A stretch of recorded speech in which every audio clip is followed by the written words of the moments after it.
પહેલાંના જમાનાની વાત છે. દૂર એક ગામડામાં એક ગરીબ પરિવાર રહેતો હતો. પુરુષ મહાવીર, એની પત્ની વદિયા અને એક ડોશી. ગરીબીના લીધે દૂર પહાડોની સામેના મેદાન પર વદિયા લીલા ઘાસના ભારા લેવા જતી. એક દિવસની વાત છે. વદિયા લીલાછમ ખેતરોની પાળા ઉપર બેસીને ઘાસ કાપી રહી હતી. શમશેરસિંહ ઠાકોર આ બાજુથી નીકળવાનો થયો.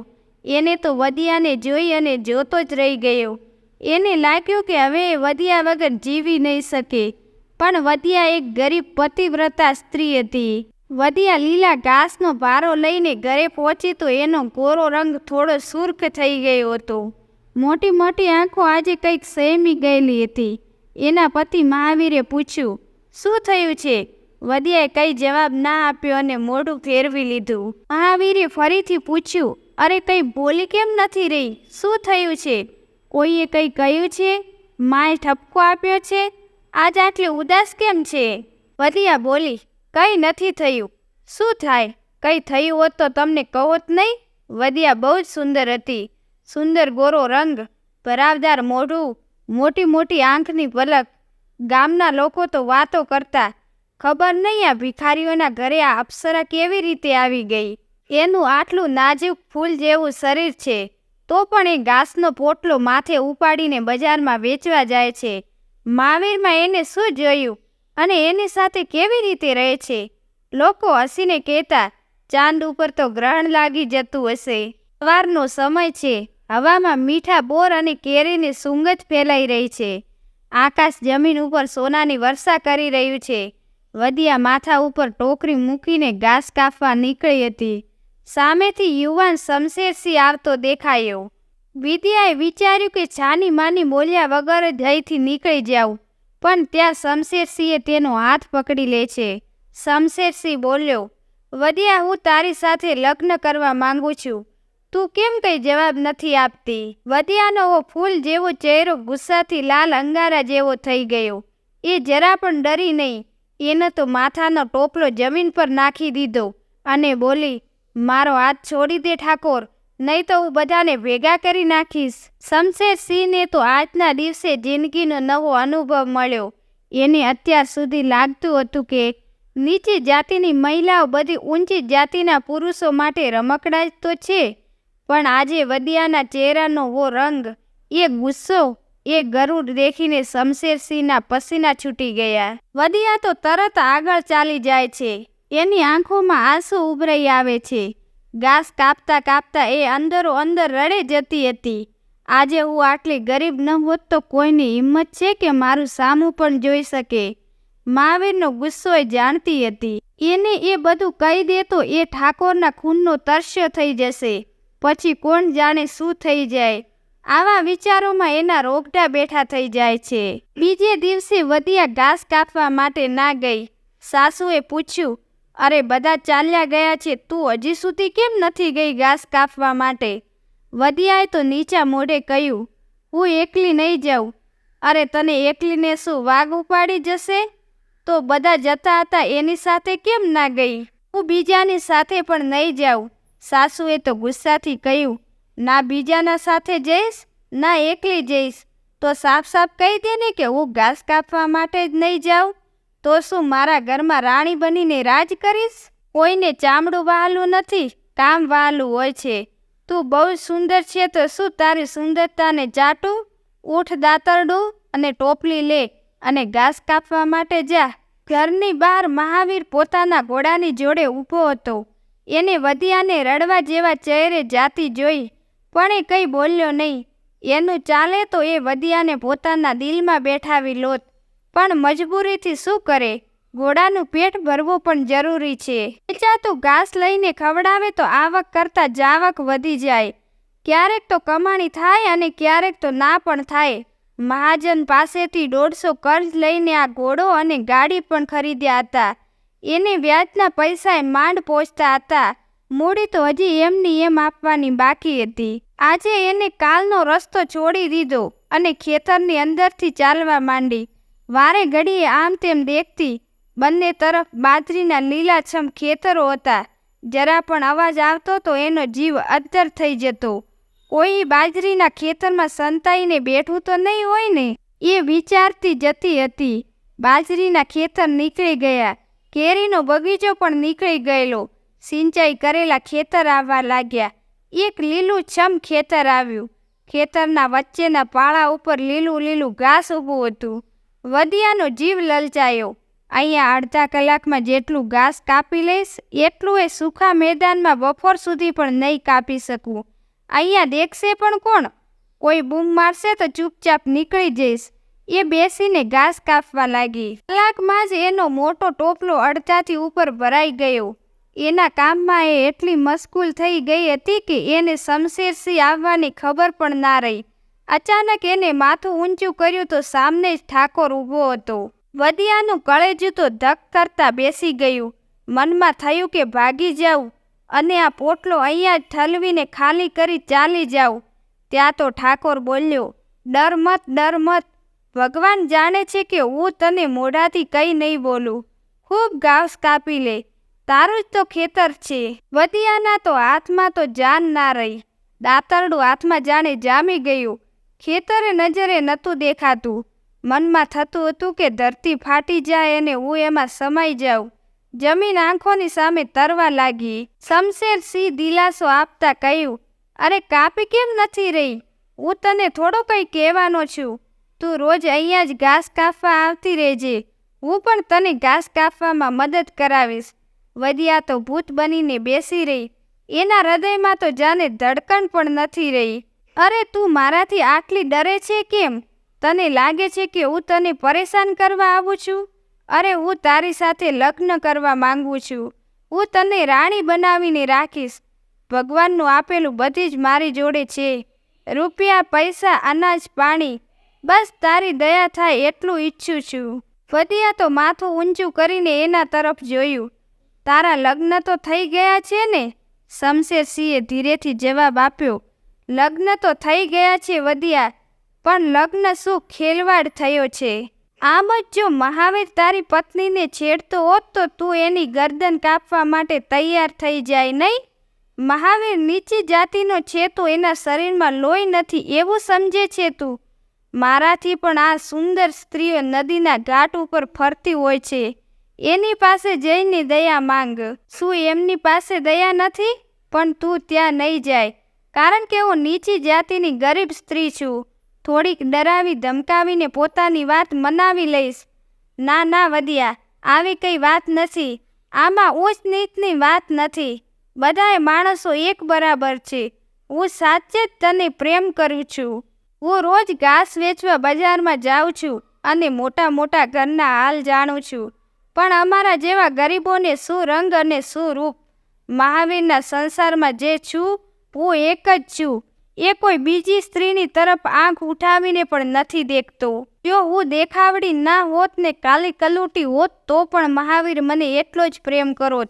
હું એની સાથે દગો નહીં કરું. તું મારા રૂપનો દીવાનો છે ને? આજે મને માતા નીકળી જાય અને હું કાળી થઈ જાઉં તો તું મારી તરફ જોવે પણ નહીં. બોલ, હું જૂઠું કહી રહી છું? શમશેરસિંહ કંઈ બોલ્યો નહીં. વધિયા બોલી, હું મારા આદમીથી દગો નહીં કરી શકું. હું મારી જિંદગીથી બહુ જ ખુશ છું. જા હવે, અને આગળથી ક્યારેય મારો રસ્તો રોક્યો છે તો તારી સાથે સારું નહીં થાય. આ બાજુ ઠાકોર જેવા શેતાનનું ગામ લોકોએ બદલાયેલું રૂપ જોયું. વાત વાત ઉપર મજૂરોને ગાળો બોલતો. કંઈ કામમાં ભૂલ હોય તો તેમની ચામડી ઉતારી લેતો. એ માણસ અચાનક આટલો દયાવાન કેવી રીતે બની ગયો એનું લોકોને તાજ્જુબ થતું. કેટલાય દિવસો વીતી ગયા. એક દિવસ સાંજના સમયે પોતાના ખેતરે ગયો. એને જોયું કે નાળી તૂટી ગઈ છે અને પાણી બધું વહી રહ્યું છે. કેરા સુધી પાણી પહોંચી નથી રહ્યું, પણ કેરા બનાવવા વાળી ચૂપચાપ બેઠી હતી. એને જરા પણ ચિંતા નથી કે પાણી કેમ નથી આવી રહ્યું. પહેલાં તો આવી લાપરવાહી જોઈને ઠાકોર પોતાનો આપો ખોઈ બેસતો. એ સ્ત્રીની આખા દિવસની મજૂરી કાપી લેતો અને ગુસ્સો કરતો એ અલગ. પણ આજે એને ગુસ્સો નહીં કર્યો. એને માટી લીધી અને નાળીને બંધ કરી દીધી. પેલી વૃદ્ધ સ્ત્રીની પાસે જઈને બોલ્યો, તું અહીંયા આરામથી બેઠી છે ને? પાણી બધું વહી રહ્યું હતું. પેલી સ્ત્રી તો થરથર કાપવા લાગી. અરે ડર મત, મેં નાળીને બંધ કરી દીધી છે. ડોસી તું કેટલાય દિવસથી દેખાણી નહીં. ડોસો ક્યાંય કામ કરવા જાય છે કે નહીં? ડોસીને તો ચહેરો ઉદાસ થાય છે. આજકાલ તો ખાલી બેઠો છે, ક્યાંય કામ મળતું નથી ને? ઠાકોરે નમ્રતાથી કહ્યું, તો મારા ઘરે કામ માટે આવી જજે. શમશેરસિંહ કૂવાની બાજુમાં જાય છે. ત્યાં કામ કરી રહેલા બે મજૂર બોર ખાવા માટે ગયા હતા અને બે મજૂર કામ કરી રહ્યા હતા. ઠાકોરને જોતા જે મજૂરોના તો હોશ ઉડી ગયા. ઠાકોરે જઈને પૂછ્યું, પેલા બંને જણા ક્યાં છે? ત્યાં તો શમશેરસિંહ જોવે છે કે બંને મજૂર ધોતીના એક છેડામાં બોર ભરીને આવતા દેખાયા. બંને ખુશીથી ચાલ્યા આવતા હતા. ઠાકોર ઉપર નજર પડી તો બંનેના પગ મણમણના થઈ ગયા. એ તો ન જાણે શું થશે. બંનેને થયું કે આજ તો મારીને હાડકાં તોડી નાખશે. એની સાથે મજૂરી પણ નહીં આપે. બંને ત્યાં ઊભા હતા. ત્યાં જ શમશેરસિંહે સાદ કર્યો, આવો ચાલ્યા આવો આ બાજુ. બોર કેવા છે મને પણ ચખાડો. મારા જ બગીચાના છે ને? બંને ધ્રુજી ઉઠ્યા. હવે તો ઠાકોર જીવતા નહીં છોડે. શાયદ માથા ઉપર એક પણ વાળ નહીં બચે. ત્યાં તો ફરીથી એ બોલ્યો, અરે જલ્દીથી આવો અને બધા જ પાકા બોર હું લઈશ. કહી દઉં છું હા. અરે તમે બંને કામ મૂકી દો અને અહીંયા આવો. આપણે બધા બોર ખાઈએ. બંને મજૂરોએ બોર ઠાકોરની સામે મૂકી દીધા. એક મજૂર મીઠું લઈને આવ્યો, એક કૂવાથી પાણી લઈને આવ્યો. બધા બોર ખવાઈ ગયા ત્યારે એક મજૂરે હાથ જોડીને કહ્યું, ભૈયાજી જાન બક્ષી દો. ખૂબ જ ભૂખ લાગી હતી, નહીતર કામ છોડીને કદીએ ના જાઓ. ઠાકોરે તો નરમાઈથી કહ્યું, તો એમાં ખોટું શું છે? મેં પણ બોર ખાધા તો એમાં અડધા કલાકનો સમય થયો ને તમે લોકો કરશો તો 1 કલાકનું કામ અડધા કલાકમાં કરી નાખશો અને નહીં કરો તો 1 કલાકમાં આખા દિવસનું કામ પણ નહીં કરો. દિવસ ઠાકોરને બહાર જવાનું થયું તો એને મહાવીરને બોલાવો મોકલ્યો. ઠાકોર તો તૈયાર થઈને ગંદી સીટવાળા ઘોડા ગાડીમાં બેઠો. એને પૂછ્યું, ઘોડો આટલો દુબળો પાટલો કેમ છે? પીરે કહ્યું, માલિક સવારી ઓછી મળે છે. દિવસના 1-2 રૂપિયા મજૂરીના મળે છે. 2 રૂપિયામાં શું ઘોડાને ખવડાવવું અને શું અમે ખાઈએ? શમશેરસિંહ બોલ્યો, તો પછી 4-5 વીઘામાં ખેતી કેમ નથી કરી લેતો? ખેતર હું આપી દઈશ. મહાવીર મોઢું નીચું કરીને બોલ્યો, મેં પણ એ જ વિચાર્યું છે માલિક. કોઈ ગ્રાહક મળે તો આ ઘોડો અને ગાડી બંને વેચી દઉં. આજકાલ તો સાસુ અને વહુ બંને ઘાસ કાપે છે ત્યારે જઈને 10-12 આના નસીબ થાય છે તો ડોસી બજાર જાતી હશે ઘાસ વેચવા. મહાવીર શરમાતા બોલ્યો, ના રાજા, એ આટલા દૂર ક્યાંથી ચાલી શકે? મારી ઘરવાળી જાય છે, બપોર સુધી ઘાસ કાપે છે અને સાંજે બજાર જાય છે. ત્યાંથી રાત્રે ઘરે આવે છે. ખૂબ જ થાકી જાય છે, પણ શું કરું? નસીબથી શું જોર. સાંજે પાછા આવતા મોડું થઈ જાય છે. રસ્તામાં શમશેરસિંહ વધિયાને ઘાસ વેચતા જોવે છે. કેટલાક પુરુષો ટોળે વળી એની આજુબાજુ ઊભા હતા. કોઈ એની મસ્કરી કરી રહ્યું હતું તો કોઈ ઘાસ ખરીદી રહ્યું હતું. બધાની સાથે વધિયા હસીને વાતો કરી રહી હતી. આ જોઈ ઠાકોરને તો બહુ ગુસ્સો આવે છે, પણ બજારની વચ્ચે તમાશો કરવો ઠીક નહીં. આબરૂ બંનેની જાય. એટલે ઠાકોરે તો મહાવીરને કહ્યું, મારી એક સલાહ છે. તારી અને મારી આબરૂ એક જ છે. તું મારા પાસેથી દિવસનો રોજ 1 રૂપિયો લઈ જજે. તને જ્યારે બોલાવું ત્યારે તું ઘોડા ગાડી લઈને આવી જજે. પણ આમ તારી ઘરવાળીને બજારની વચ્ચોવચ્ચ ઘાસ વેચવા મત બેસાડ. મંજૂર છે? માલિક, તમારી તો પ્રજા છું, તમારું તો ખાઉં છું. જ્યારે મરજી હોય ત્યારે બોલાવી લેજો. શમશેરસિંહ ફરીથી બોલ્યો, બસ કાલથી તું તારી ઘરવાળીને ઘાસ વેચવા ના મૂકતો અને એને પણ આ બધી વાત કરતો નહીં. કેટલાય દિવસો બાદ એક સાંજે એક ખેડૂતો પાસેથી લગાન વસૂલ કરવા નીકળ્યો હતો. ત્યારે દૂરથી વધિયાએ સાદ પાડ્યો. ઠાકોર પાછળ ફરીને જુએ છે તો દૂરથી વધિયા દોડીને એની તરફ આવી રહી છે. અરે દોડ નહીં, હું તો અહીંયા ઊભો છું. એ આપતા બોલી, હવે હું બજારમાં ઘાસ વેચવા માટે નથી જતી. કેટલાય દિવસોથી તને મળવા માંગતી હતી, પણ તું ક્યાંય દેખાણો જ નહીં. તારા ઘરે પણ હું નહીં આવી શકું. આજ તને જોયો તો પેલા પીપળના ઝાડ પાસેથી દોડીને આવી. પીપળની તરફ દેખે છે. ખોટી આટલી દૂરથી દોડી પસીના પસીના થઈ ગઈ છે. તે ખૂબ જ સારું કર્યું. બજારમાં ઘાસ વેચવા નથી જાતી એ. વધિયાએ પૂછ્યું, તે મને ક્યારેય ઘાસ વેચતા જોઈ છે? હા, એક દિવસ જોઈ હતી. શું મહાવીરે તને બધું કહી દીધું?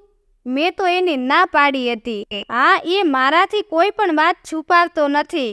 થોડીવાર બંને ચૂપચાપ ઊભા રહ્યા. ત્યાં એકાએક વધિયા બોલી, એ દિવસે તે અહીંયા જ મારો હાથ પકડ્યો હતો ને? શમશેરસિંહ ખૂબ જ શર્મિંદા થઈને બોલ્યો, ભૂલી જા હવે. ખબર નહીં એ દિવસે મને શું થઈ ગયું હતું. વધિયા બોલી, એને કેવી રીતે ભૂલી જવું? એ હાથ પકડવાની લાજ તો નિભાવી રહી છું. ગરીબ આદમીથી જે ઈચ્છો એ કરાવી દો. તે મને ડૂબવાથી બચાવી લીધી.